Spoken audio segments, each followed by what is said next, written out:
And yes, one of the things that most people would also ask, oh, well and good, I come in, I rent, I buy, etc. How do I exit? It's a very simple three-pronged approach. We have in-house sales because the hotel is clearly positioned to be marketed for sale. There is an investment desk, there's a concierge team in the hotel itself able to market, to address any queries from any of the guests who are staying in our hotel. So a guest who likes the hotel, stays in the hotel, will start to ask questions. I would like to buy a unit. How much is it? And we have the team all there to do that.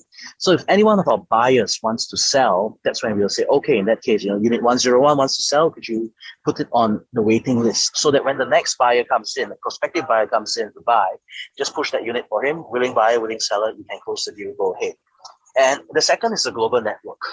You have come to this seminar through Hutton's marketing, Hutton's agents. We have the same reach with other agencies across the region, in Malaysia, in Australia, in China, in India, in Europe as well. So if someone says, I would like you to put it on the market, that's the same thing. We would say, okay, I'll tell Hutton's, I'll tell the guys in Kuala Lumpur, I'll tell the guys in Bangkok, in Melbourne, in London, in Dubai, in Qatar, that yes, Unit 101 is for sale. Please push and market it. And finally, what is the coup de grace of our project is that the project has been structured as a special purpose vehicle, prime to be sold on an en-bloc sale.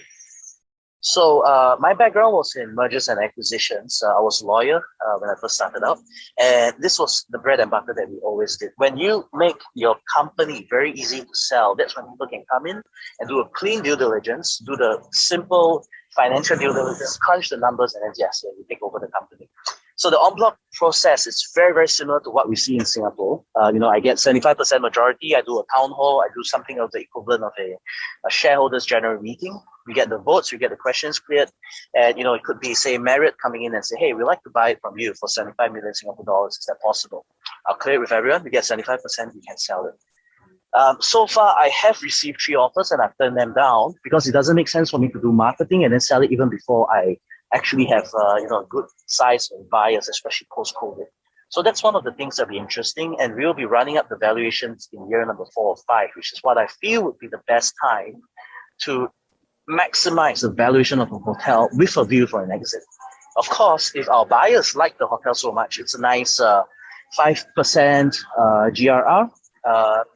Post-GRR period, we'll be looking at about 8 to 10%. Can you get the same thing in Bishan if you buy a Bishan condo? Yes, maybe, no.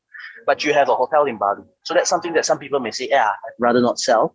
In that case, we respect the decision and we say, okay, in that case, we continue to run it because it's run by Ascott, the largest service residence operator in the world. So I'm definitely in good hands here in terms of the management of the property. All right, I think the next one is a Q&A.